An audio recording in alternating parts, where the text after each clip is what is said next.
Hello and welcome to the Emotion of Work podcast, where we take a deep dive into the human condition. Now, I am fascinated by the role that deception plays in the workplace. Now, you might think, well, how does that work, Phil, then? How does emotion and deception go together? Well, for me, they go together really closely because how we feel often affects how honest we may be. And that could range from exaggeration or minimisation in job interviews or on a CV, where we either want to make ourselves look really good or we want to minimise our mistakes. Or it could be about corporate fraud, sort of big ticket corporate fraud stuff. Or it could be day-to-day lies and omissions as well. And as my guest today will tell you, there is no Pinocchio's nose. So there is no single indicator of deceit. So when it comes to detecting deception, if we can find strategies that make life easier for truth tellers, that make life harder for liars, and help anybody trying to ascertain truth from deception, to differentiate between the two, then I am really interested in that. Now, my guest today has recently successfully defended her viva. I'm not sure if it's viva or viva. I'll ask her that in a minute. I think it's viva. But anyway, and is embarking on a new role in a new place. And I'm really, really grateful that she's given up her time to join me on the podcast today. So let's get our guest on the air. Welcome to the podcast, Cody Porter. Hi, Cody. Hi, Phil. It's great to be here. It's wonderful to have you here as well. Thank you so much for coming on. Thank you for the invite. Thank you for bringing me along today. Oh, you're welcome. And is it viva or viva? I think it's viva. Yeah, is it viva? Yeah, it is. I think it's viva. Okay, good. That's right then. And as usual for this podcast then, we will open with an unexpected yet innocuous question. So, Cody, what is your favourite season of the year? Oh, gosh. That's a hard question. Narrowing them down. British weather, I think, is very much, you've either got that summer and you've got a little bit of heat, or you go straight into the cold. At the minute, I'm going to go with the cold season. I'm quite looking forward to wrapping up in my coats, getting nice scarves, boots, jeans. I'm ready for winter, I think. You ready for winter? I am indeed. It's been a nice summer. We've had a little bit of heat, but it's now time for the winter, and the coats, the scarves, everything nice to come out. So is the heating on at home yet for you? No, not yet. Probably in the next week or so. I'm based in Portsmouth at the moment, and it's been quite sunny. It's been quite warm. We've been quite blessed with the weather. Well, so my wife's been saying it's September now, Phil, we can put the heating on. I'm like, no, we can't. So earlier on this week, I was in my office all day, and I came out for lunch, and she'd lit the fire. And I was like, oh, right, I see. Autumn has begun because the fire's been lit. So yeah, she's very much a winter. She loves that snuggling, kind of being wrapped up in a blanket in front of the fire, nice glass of Baileys or a glass of mulled wine, or the smell of a Sunday roast cooking in the oven, stuff like that. Yeah, she's a big fan of the winter and the cold. Absolutely. There's really nothing better than a nice walk with a warm hot chocolate. Your gloves on, your hat, your scarf. It can be wonderful. I imagine, though, it must make life a bit harder if you're doing some kind of behaviour analysis in the winter, because there's so many layers on with hats and scarves and things like that. It might make it a bit harder if you're trying to analyse somebody's behaviour with all of their layers, on top. I think the trick there is to make sure you have a nice warm office. Yes, absolutely. Definitely. Nice, good central heating. All right. Okay. So, well, thank you very much. Winter. I see. I'd go for. I think summer's mine, but then a lot of that's to do with the fact that I love ice cream. I'm a huge fan of ice cream, especially like a Mr. Whippy 99, a twin one of those with 2 flakes in. I'm going to be completely honest with you. I change. When it's summer, I'm looking forward to winter. When it's winter, I'm looking forward to summer. Okay. So it's about it's about looking forward to what you haven't necessarily got then. Absolutely. Yeah. Okay. All right. So our focus for today then is around interview techniques, and because your research is around one type of methodology, that's right, isn't it? That's correct. Yeah. Yeah. Okay. And if we're in my introduction, I talked about lies and truth and deception and so on. So I wondered if it might be helpful to start with kind of some working definitions that we might then take through to shape the conversation that follows. So what would be your working definitions of truth and or deception then? So starting off with deception, I think for me the best definition to go for is very much the definition that deception is a successful or unsuccessful deliberate attempt without forewarning to create in another a belief that the communicator considers to be untrue. Now, I'm going to pick that apart, and you can tell I've just had my PhD viva recently because I've got all of these quotes and things just stuck in my mind. Hopefully they stay there. But the key with this definition is it's very much successful or unsuccessful. It doesn't need to have, you don't need to have successfully deceived someone in order for a lie to have taken place. The point here is that there's a deliberate attempt. Now, without forewarning, so it just happens. And another key point of this is that the communicator, so the person doing the deception, considers what they're saying to be untrue. They have to know it's a deception in order for it to, be classified as a lie. Now, let's sort of pick this apart a little bit more because I appreciate this definition. It is very wordy. It is probably the most useful one. But let's take two people in a conversation, right? We've got the deceiver, who attempts to lie about maybe a piece of work that they're doing or a big pile of work that they're supposed to have finished. Now, whether or not they've successfully convinced their boss that they've done this work doesn't matter. The point is that they've tried to deceive the person. They've tried to make their employer believe they've done this work when they know, in fact, they haven't. That would be my working definition, I guess, of a lie. Now, I guess you mentioned truth as well there. Yeah. So, for me, a truth is very different. Now, a truth is very much when the person is providing the most accurate information, to the best of their knowledge. And that's really important, that bit about accuracy and that bit about, to the best of their ability. Because memory is quite weak. Memory is quite unreliable. Memory fades over time. So what we want to see from our truth tellers or from people that we think are telling the truth, we want to see that they've recalled information that they believe to be true. Hopefully that gives our listeners a good idea of what a deception and a truth is. I think so, yeah, and I think so the point you make about memory is really important. I remember on a previous episode of this podcast, in a different context, we weren't talking about deception necessarily. So I had a gentleman called Nick Shackleton-Jones and another gentleman called Sukhvinder Pabial on, and we were talking about memory and learning, and within that we were talking about the fallibility of memory. We referenced and talked about some of Elizabeth Loftus's kind of seminal work in both recall and how recall can be influenced by the type of question that you asked. So I think within that we talked about the particular piece of research where the I can't remember the word, is it the verb? I think it was the verb was changed from collided, hit, smashed, and depending on what was asked, then what word was used, then that would influence the approximated speed that those witnessing the accident would give. So yeah, absolutely, memory is a very fallible thing. So I liked that aspect of the I can't remember, you didn't use the word sincere, I would have used the word sincere, but where they're trying to give you the accurate information. Absolutely. It's interesting, that Loftus study, the car crash one, because in all those contexts the person, the participant, is trying to be truthful. It's just that they're influenced by that word.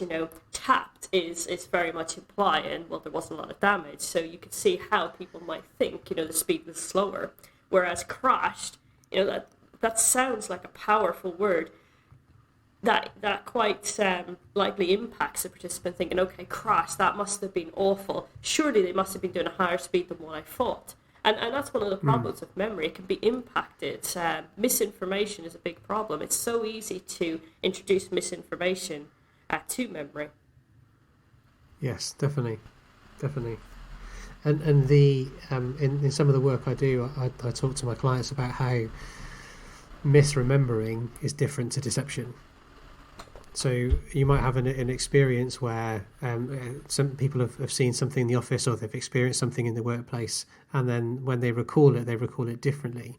And so which one is closest to CCTV, because therefore that one must be telling the truth. And well, maybe, but memory is, as you say, a tricky thing, influenced and impacted by a number of different things, including an amalgamation of what may have happened in that episode and also what may normally happen in that particular situation or that particular scenario. You could actually end up having a mix of the memories coming together. So yeah, no, I like that.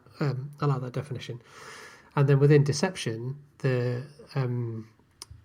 can't remember the exact words you used. It was about without forewarning. Was that right? Yes, that's correct. Yeah, and that's important again, because you could argue that every time you go to the cinema, every time you go to the theatre, that person is lying to you, because they are whoever's acting the role or acting in whatever way is telling you something that they don't believe, that they know is dishonest.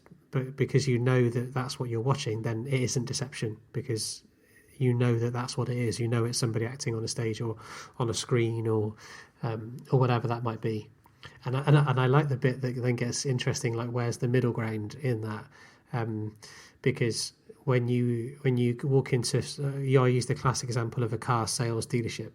When you walk into a car sales dealership and the salesperson says to you, this car is the cost of this car is X.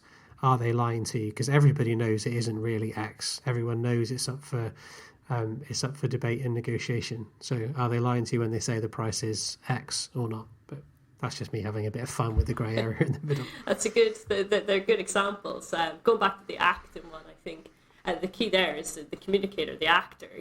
They're not deliberately trying to deceive as such. Sure, they're acting, they're playing a role. But they're not trying to, there's no intention behind it, I think, to deceive the person. Or maybe not to deceive the person in the same way. And that was a key word that I forgot to mention. Intention's really important here. When we think of a deception, a lie, it's, the intention to deceive is there. When we think of a truth, the intention to report the information to the best of your ability is there. When you said about the example of, people maybe given information from different perspectives. Again, it would be a truth in that scenario because the intention to be informative is there. They might not remember everything correctly. They might make mistakes. We all make mistakes. But they're not deliberately trying to deceive. Yeah, definitely. And where would... So I mentioned about the grey area in the middle. And is it intent then that might differentiate one from another? So I'm a big fan of linguistics, and one of the areas that I enjoy playing with is this idea of implicature, where people give themselves wriggle room, where they leave some flexibility around how an utterance can be interpreted. Because they might leave it where you're left with the impression that something. So if I think about the piece of work example that you were giving, this big pile of work that needs to be done, there are ways linguistically where you could play with that. And I think an example I've given on the podcast before was where a member of a leadership team was asked a very direct and a pointed question of, will this project be delivered on time and on budget? And the response was, I'm on it. And the CEO that asked the question was like, great, and then moved on. Afterwards, I sat down with the CEO and said, right, you need to go and check in with that person, because they didn't say yes. And they didn't say yes, they didn't say yeah, they didn't say they didn't say, what they said was, I'm on it, which for me, linguistically, is interesting because it gives the impression management of yes, it will be, but it doesn't go so far as to saying yes, it will be. And where that wriggle room exists, then I'd be interested to go and find out what's going on. So my advice to the CEO was, I don't want you to go in and going, oh, are you lying to me? I want you to go in and ask some questions to inquire and find out what's happening with the project. Is there anything they need some help with? Are there any blockers? Are there any things that are getting in the way?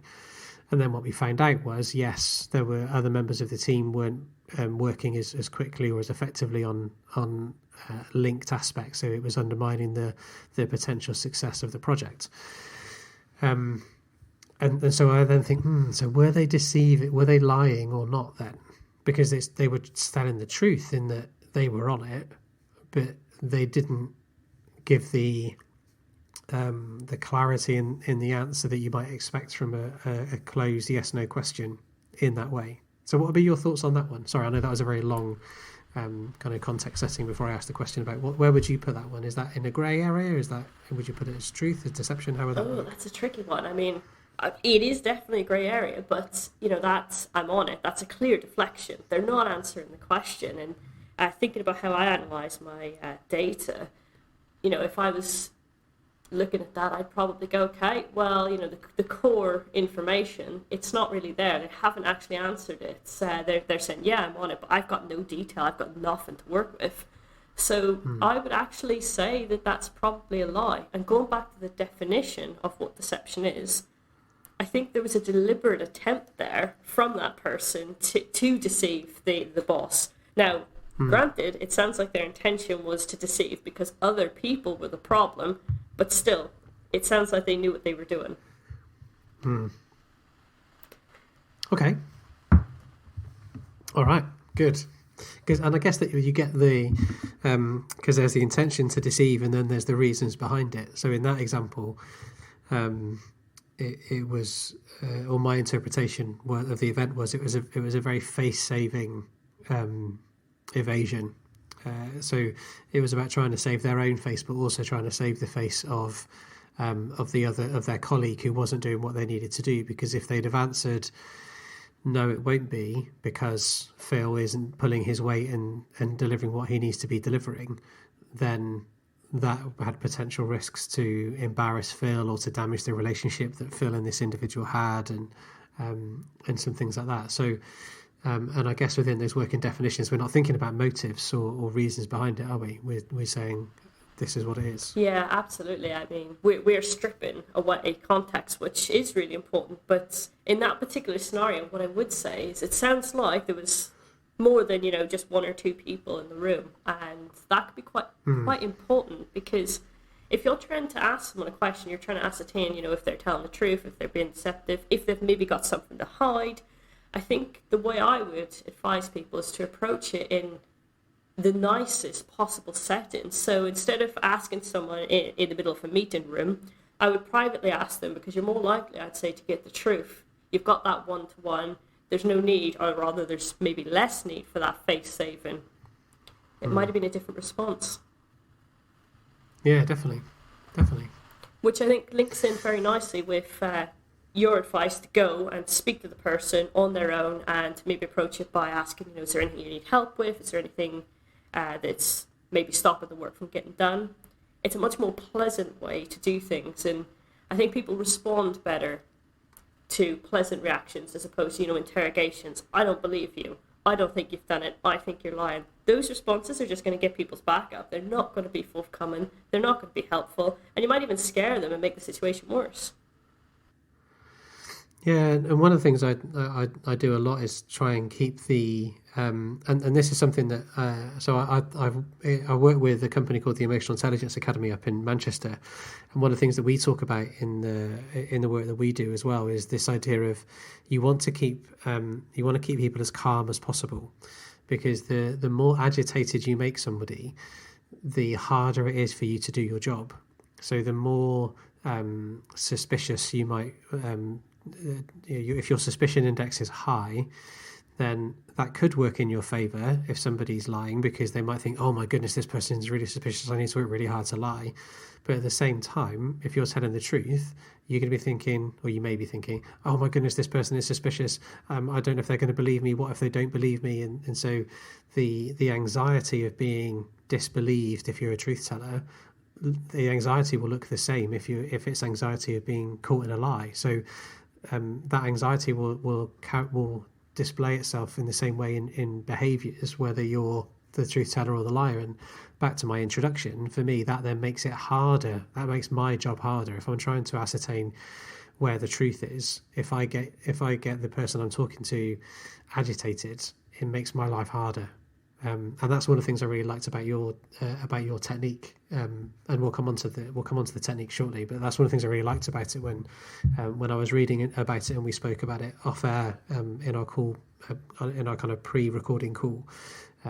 Is the simplicity of it, I think, and the simplicity of it and the frame that you put around it, I think, is really helpful in making life easier for a truth teller and harder for a liar. Absolutely. I mean, you want to support truth tellers. You don't want to frighten them. You don't want to put them in a situation where, nerves get the better of them. And we see this in our lab studies. We've got participants coming in. They're usually undergraduate students, many of which are studying psychology or related subjects. They're fully aware that they're in a lab situation and the study's not real. It's all for research. And yet I've had many participants come in and I've had them do a task. They might steal a mobile phone or they might do a different task. For the purpose of study, it's a lie. Now, they're not really stealing this phone. And yet some of them will come back and they are so nervous about this. It's really interesting because afterwards, in the debrief stage, they'll often say, I knew it wasn't real, but it felt real, and I didn't know if the interviewer was going to believe me. And you really do see this nervous behaviour sometimes.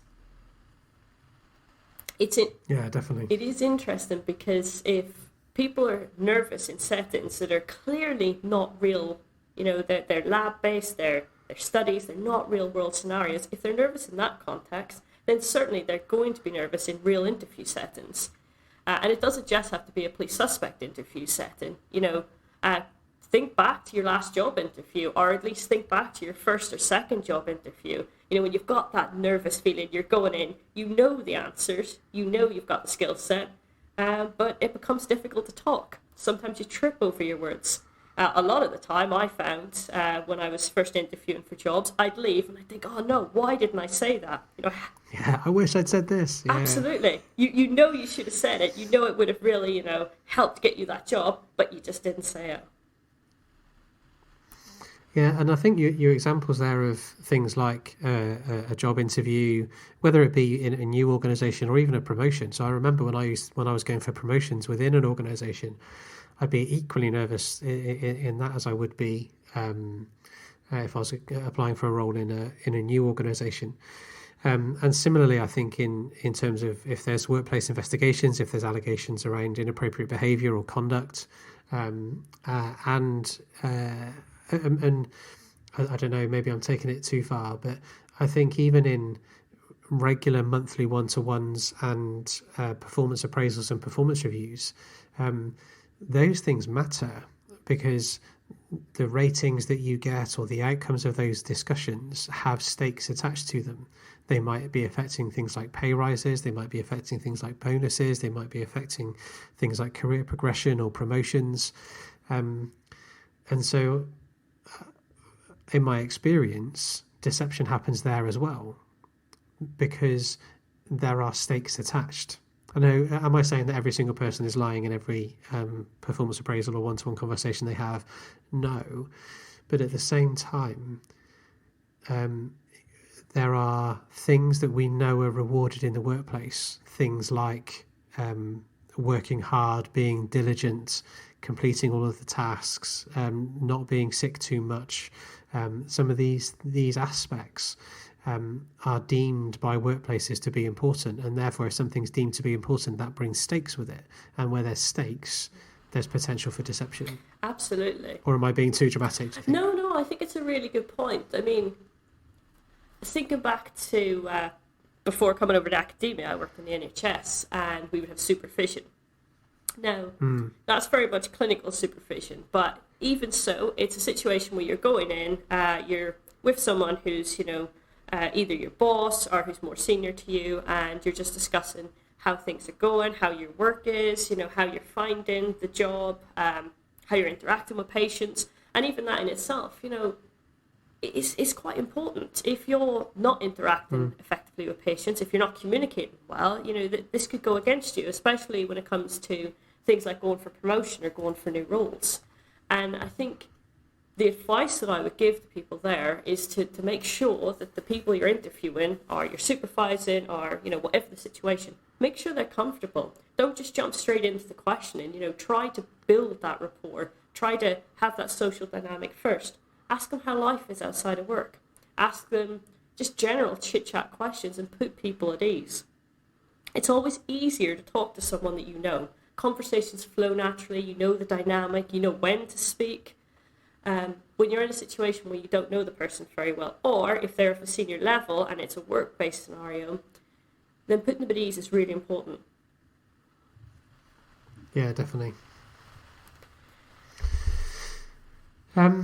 So in terms of you're thinking about some of those examples that I've talked about there then, so whether they be day-to-day conversations, performance conversations, could be kind of absence or sickness-based conversations, because and I'm just going to go on a slight detour, then I'll come back.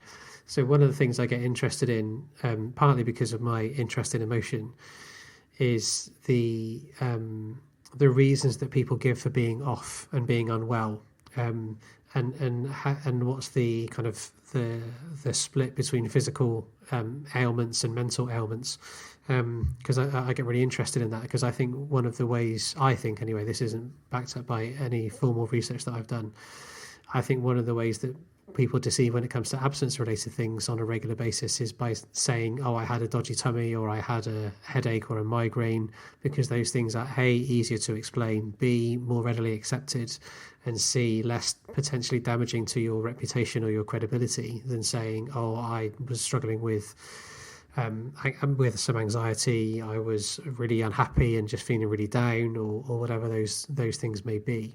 I'm not saying that's right that those things happen, by the way, but I think that they do. So anyway, sorry, I digressed. So no, it's a good point. I mean, there's such a stigma associated with mental health, and even with some physical health conditions. I mean, I'm sure most of us have been in situations where you might have been off for a certain reason, but it's too embarrassing. You don't want to tell the truth because, that's your employer. You'd rather say, actually, it was stomach bug, rather than say the actual problem, because you want to save face. You don't want to be embarrassed, and you don't want your employer looking at you in that way. Sure, by definition, it would be a deception. It is a lie, but it's, I guess, a relatively harmless lie in that regard. Okay.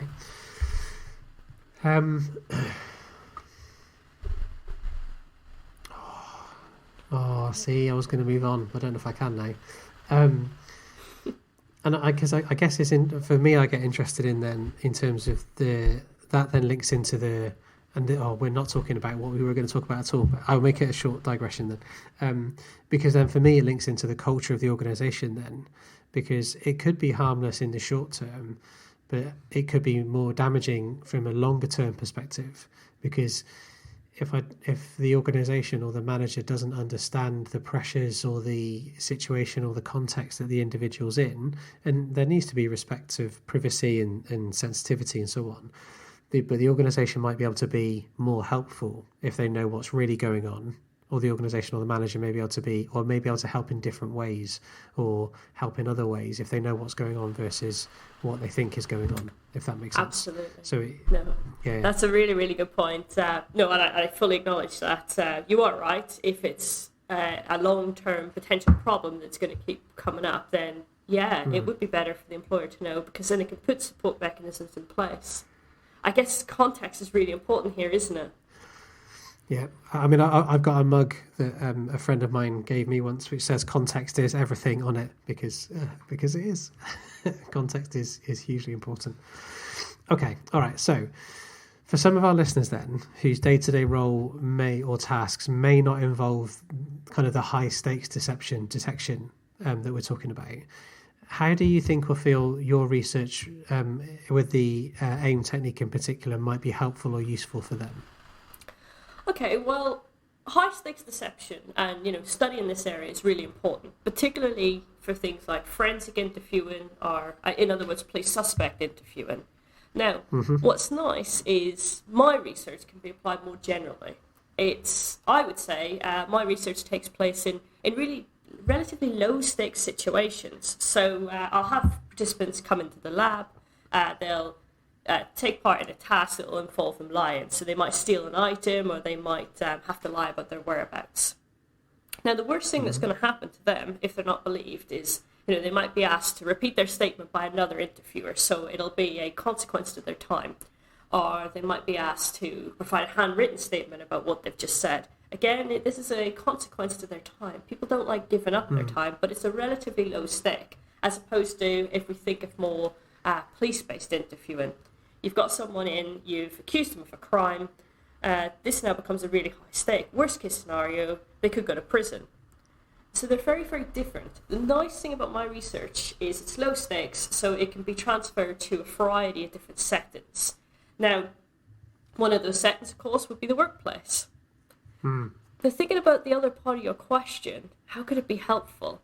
I think my research is helpful in the workplace because it really provides an opportunity to encourage truth tellers, or people who are telling the truth, to be more forthcoming with their information.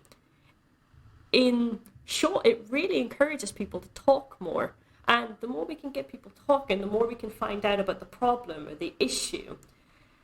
I think for me, that's the key part, encouraging people to say more, truthful people to say more, I should add. Yeah. Okay, so should we run through the technique then? That might be useful because I've referenced it as the AIM technique, and you've mentioned it. So I guess it might be useful then to run through what it is. So what does the A and the I and the M stand for, and then what's the technique that you would use? So the AIM stands for Asymmetric Information Management, AIM technique for short. And it's essentially a set of instructions that are designed to be used in an interview setting. And the real purpose of them is to support truth tellers to say more while encouraging liars to withhold more information. And this is really important because we want people to hear these instructions irrespective of if they're telling the truth and lying, and we want them to behave differently, right? We want them to adapt different information management strategies so that we can detect their differences. Now, I'm just going to try and break it apart to give you an idea of where the AIM came from. So, first of all, there's a thing in the lie detection field called the illusion of transparency. And this is very much the idea that if I'm telling the truth, my credibility is self-evident. You'll know this. I'm telling the truth, so everyone will just know it. Truth tellers have this belief in a just world. They think that because they're telling the truth, it's automatically known. Actually, that's not the case. We're not very good at detecting truths and lies. So the first set of instructions really are designed to target this, and I've called this the illusion of transparency component. And what these first set of instructions do is they explain to interviewees that during interviews, individuals frequently overestimate how easy it is for an analyst to determine if they're being deceptive or honest. It's telling them that there's a little bit of a problem here, and then it's sort of reinforcing it. So, it's explaining, actually, lie detection's not easy, and I can't take your credibility for granted. But you can make it easier for me to determine if you're being deceptive or honest. Now, that's really cueing our participants, whether they're truth tellers or liars, to the fact that we don't know if they're being deceptive or honest. Now, the next set of instructions is very much built upon what I call the disclosure credibility association component. It's essentially telling people what it is we're looking for. So we then tell our interviewees that the reason for this is because lie detection techniques can become more accurate and more reliable the more information you provide. So it's really encouraging them to say more. Remember, and we've just said you can make it easier for us to detect if you're being deceptive or honest. We're now pairing it with this instruction. We're saying, and this is because our lie detection techniques become more accurate and more reliable the more information you provide. Now, interview settings, any setting where a person might be nervous, can have an impact on how much information they retain. So we just reinforce this again with another instruction. We tell them, that is, if you provide a longer, more detailed statement, I'll be better able to classify you as either lying or telling the truth. Now, that's the crux of the AIM instructions. And the nice thing about them is whether you're telling the truth or lying, people take on a different information management strategy. truth tellers hear this and they think, right, okay, you don't know I'm telling the truth, but if I provide more information, you can detect me. You'll be able to see that I'm a truth teller.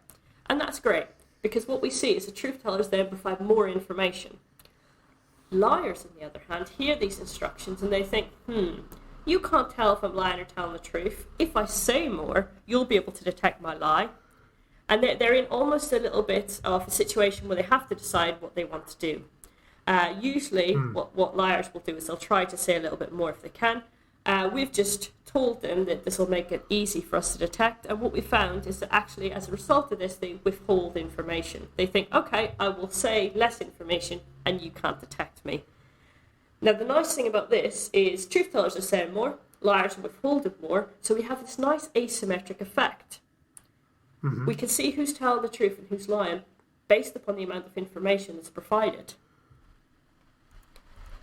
Now, that's very much the crux of the AIM instructions, and we've got one published study to date. It's been quite successful. We've been able to differentiate truth tellers and liars based upon the instructions.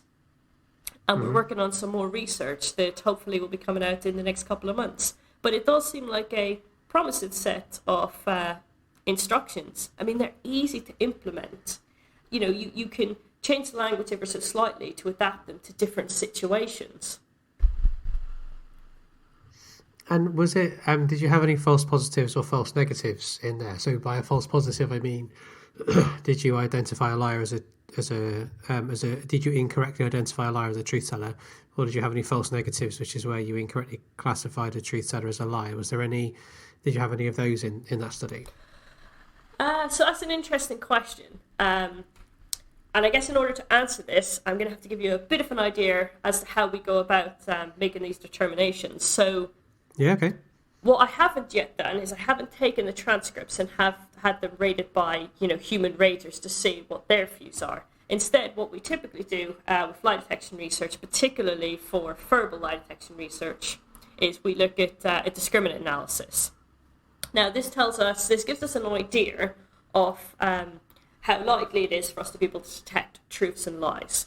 And what I've done is I've looked at total detail, so the types of detail provided by interviewees based upon reality monitoring criteria. Now, what we found in the control condition, so where there's no AIM instructions, is that lie detection accuracy rates were 48%. Now, that's perfectly normal. Usually lie detection's around the chance mark, so that's what we would expect to find.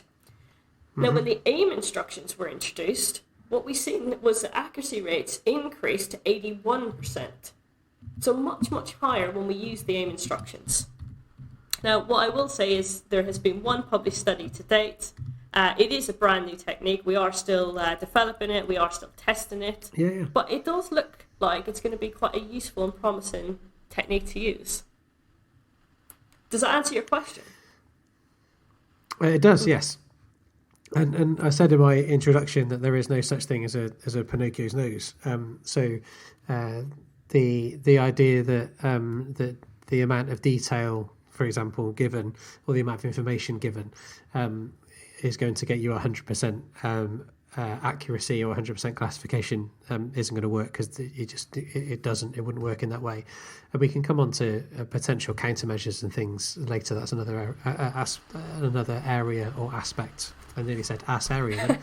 Another area or aspect that I wanted to explore. So you mentioned something in there that the listener might not be familiar with. Is you mentioned reality monitoring criteria. I just think it might be useful just to say what that is, just so people understand a bit more about when you say you're assessing these statements against reality monitoring criteria. What is reality monitoring, and what sort of things might you be looking for? Absolutely. Apologies, I probably should have started with that. No, it's fine. Don't worry. So reality monitoring criteria is it's a set of criteria that's used for memory-based research, but lie detection researchers have sort of adapted it and pulled it over to the lie detection field. And essentially, it's this idea that if you have a real experienced memory, you will have different, perceptual experiences of this. Now, what lie detection researchers are interested in is very specific types of detail. So we're interested in spatial detail. Now, that's information about how a person moves through space.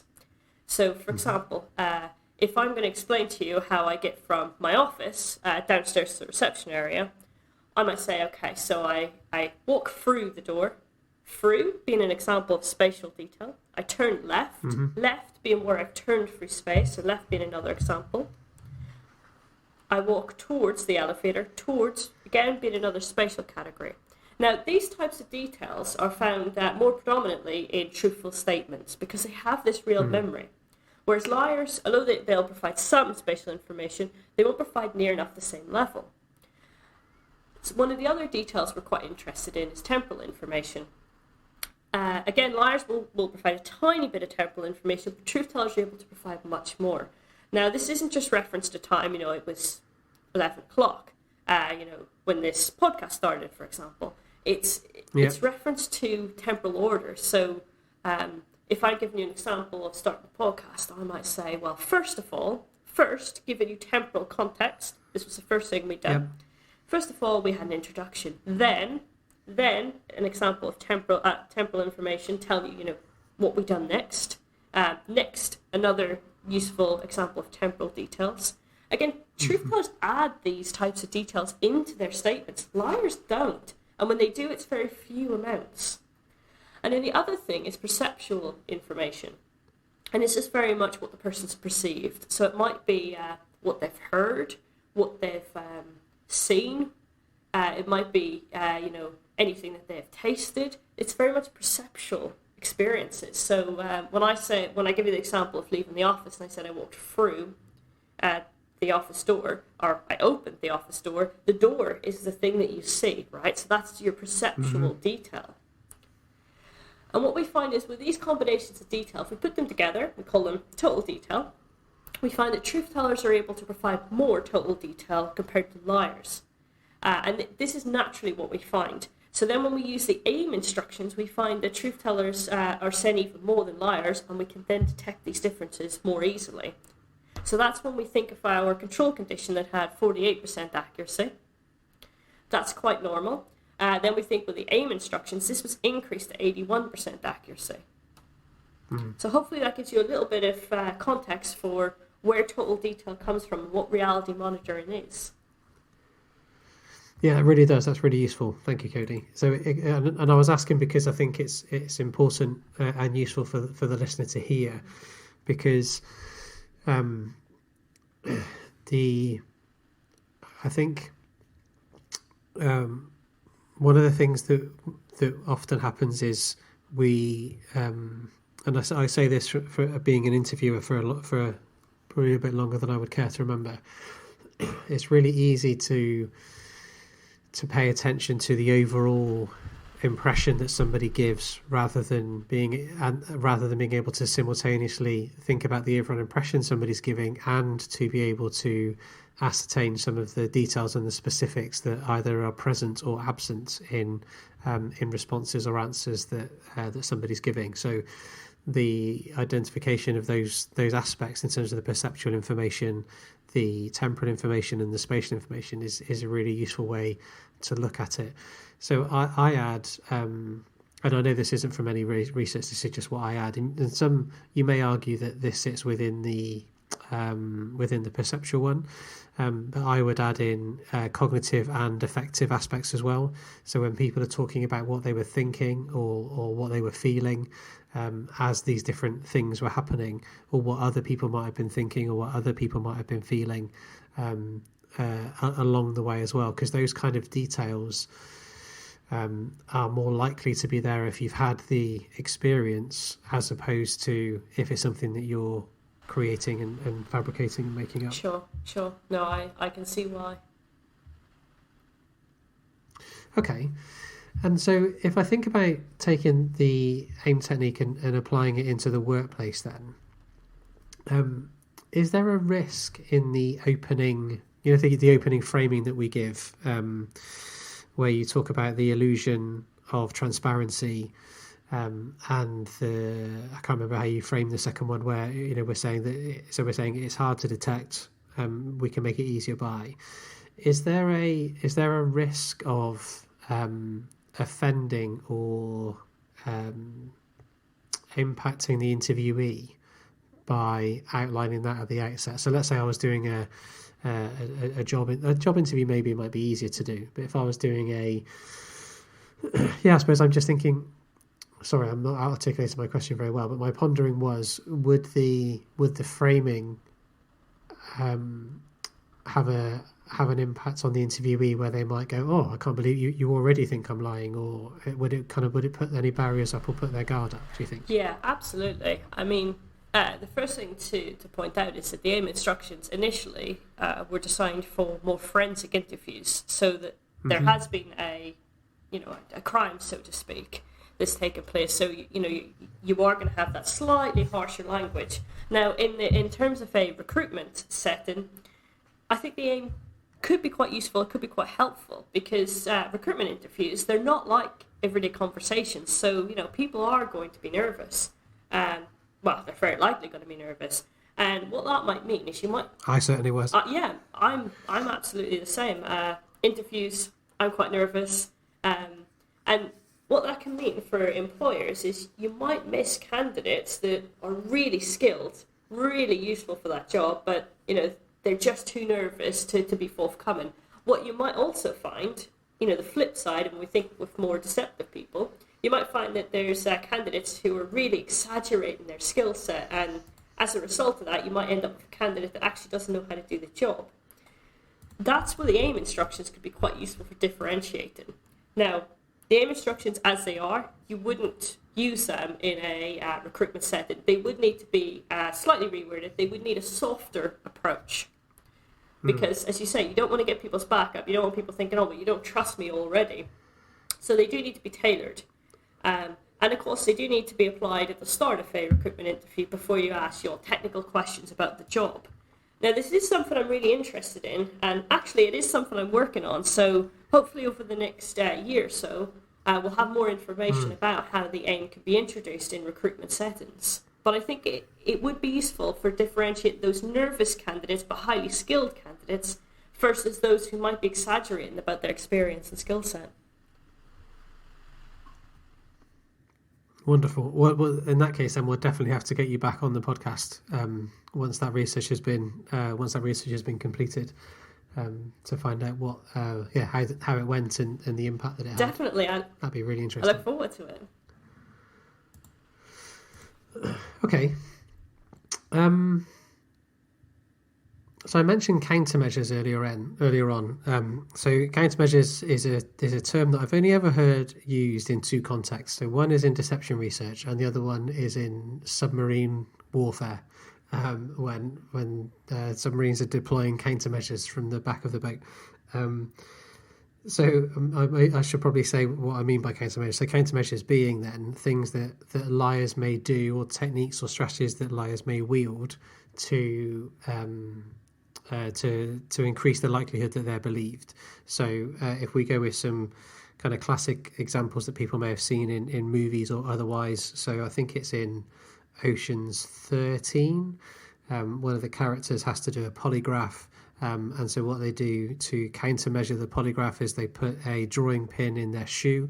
And when the control questions are being asked, the individual has to push the drawing pin into their toe, so that it raises their autonomic nervous system, to raise their heart rate and perspiration and so on, so that when they're asked the deceitful questions, then it doesn't show that their autonomic nervous system is raised. So that would be an example of a countermeasure. So is there something within AIM, you think, where countermeasures could be deployed, and what might they be? So I think, yes, if you're not aware of them, then there are countermeasures that liars can use. And I think what's important here is to take on board that the AIM instructions are designed to create this information management dilemma. But what needs to be used in conjunction with this is, the analysis. We need to be looking for the types of detail people are providing. And what's important is that we look at how people are answering the questions. So if I ask you to tell me about your whereabouts yesterday between 3 and 5 o'clock, I'm interested in just that particular information. Sometimes what liars do is they go off on a tangent. They provide lots of irrelevant information. Now, this might make them look detailed. So they might say, for example, yesterday, between 3 and 5. Gosh, I can't really remember. Let me think about that. And then they might go into things like, right, okay, I remember yesterday was a really sunny day, and this is important because last week there was such a nice heat wave. Now, I'm sounding detailed to you, but I'm starting to talk to you about a heat wave last week, which is totally irrelevant. It's not relevant to the information that you need. And I think that's something to be aware of, is when liars provide irrelevant information, because it is something that we can work with.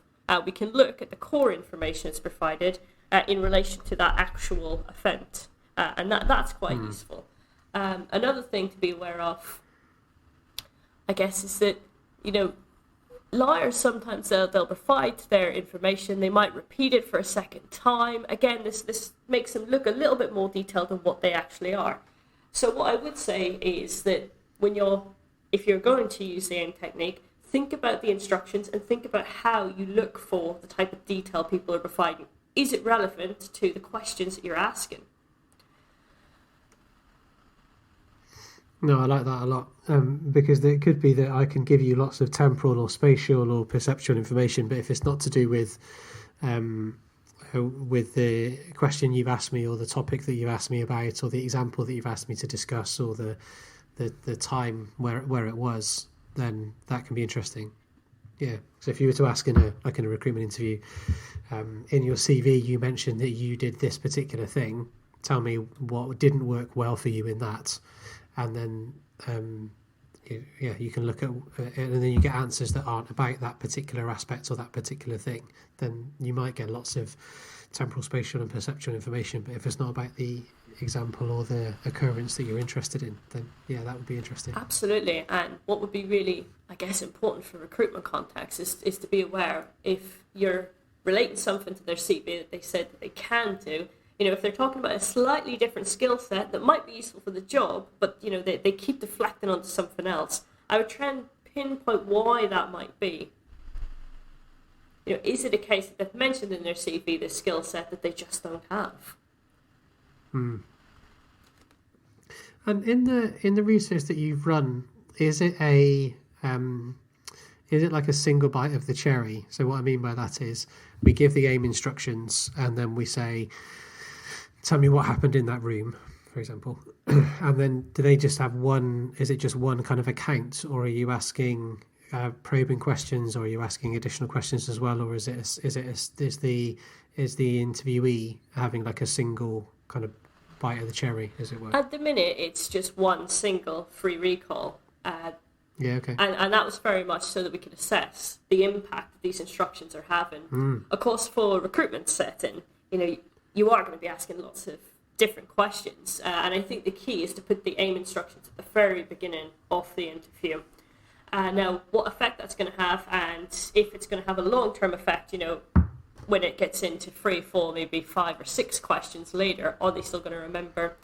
We don't know yet, but that is something that I'm planning on exploring this year.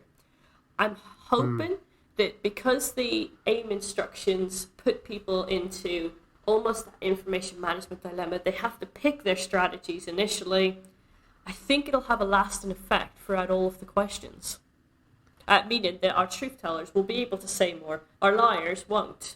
They'll withhold. And the nice thing about these instructions is they're so simple and so easy to introduce that if you come across, a technical job-related question and the candidate isn't answering, or maybe they're not being as detailed as you want them to be, you can go back to the questions and you could say, a little bit of a softer approach, but just remember that, we're here to assess your skill set. We don't know your skill set. We only know the information that you provide. If you provide us with more information, we're going to be better able to assess how competent you are for the job. That's off the top of my head. These instructions obviously need to be refined, but something like that's a nice soft way to reintroduce the instructions. And there's no reason that couldn't be done. No, I agree, and it sounds so the risk is that when I say this now, it sounds like we've planned it. So the instructions that I give before any interview that I run, especially if it's in a recruitment context, is I want to be able to represent you in the best possible way against the other candidates, because that gives you the best chance of securing the role that you want. To do that, I need to know as much about you as possible. So I want you to tell me as much as you can, as much as you remember, without going too far. I don't want you to make anything up, but tell me everything that you can about your skill set, your experience, your background that you deem to be relevant for this role, so that I can represent you in the best way. What you may also notice is that I take lots of notes, and that's because I want to be able to represent you when comparing you with other candidates. So if there's a gap in between questions, or there's times where I might be writing things down, that's the reason why. Again, to try and alleviate any nerves or concerns that people may have, because what I tend to do is ask the question, let the candidate answer, and then write my notes down afterwards, because that way I can analyse their behaviour whilst they're answering the question. Because if I'm writing my notes while they're answering the question, it's harder for me to pay attention to what they may be doing, or what they may be saying, or how they may be moving, or the type of information they're using. So I'm with you. It's the help me make it easy for you to get the job is the frame that I use to wrap around it. But also that helps me identify if they might be the wrong person for the job. But I just don't need to say that bit. Yeah. Because absolutely, and it's a nice soft approach to it. It's not going to get anyone's back up. It's going to have your truth tellers thinking, okay, great, you want to help me. I want this job. This is great. I'm going to be forthcoming. Yeah, definitely. So are there what other pieces of advice would you give to the listeners then to help them be effective in interviews or conversations where deception may play a part? I think that the best piece of advice that I can give people is to focus on looking for the truth. Don't get fixated on trying to detect a deceit. Focus on trying to elicit more information. The more information you can get, the easier it's going to be for you to make that judgment. And I think if we're framing ourselves in the way that we're going to look for truthful behaviours, I think we're going to be far better at detecting deceptions as a consequence of that. I like that advice. That's good advice. Thank you. I think other bits we talked about already. So you said about putting people at ease. I think that's really important. Framing and positioning what you might be doing and why you're doing it, and thinking about that clearly before you go in. I think that's really important. And I like the way that you kind of adapted the initial framing to something that's a bit softer, where it doesn't have that forensic or criminal aspect to it. I like that. Okay, so if I start to bring us together then and close the podcast off, are there any kind of myths or misconceptions that you would like to address or you would like to put to bed? Any myths or misconceptions? Oh gosh, this could be a podcast on its own. Oh, okay. So I think lie detection is difficult. I'm not sure how much people realise that this is a difficult area. You know, as you said rightfully, there is no Pinocchio's nose. And that's because detecting deception is complex. Sometimes people might decide to, embed their lie within a truthful memory. Now that makes it really hard for us to detect. Other times, people might provide limited information because they're nervous, or because, they don't want to bore the person who's listening to them. It's not because they're trying to be difficult, they just don't know the level of detail required. And I said to you about lie detection being quite complex, quite difficult. Just to give you an idea of the research, research tells us that our ability to detect deception is around about 54%. It's around the chance level. We're not very good at it at the moment. Now, the field is, of course, progressing, but we're just not there yet.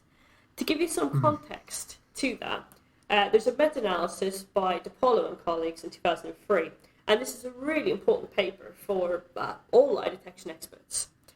Now, what they found is they examined 50 different cues, and they found that only 14 of these cues in their meta-analysis were statistically related to deception. That's 28%. That's really low, but it gives you some idea of where the lie detection field is at, or at least where it was in 2003.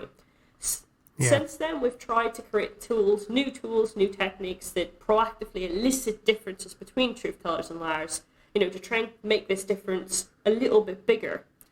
But my advice would be, There isn't one single cue.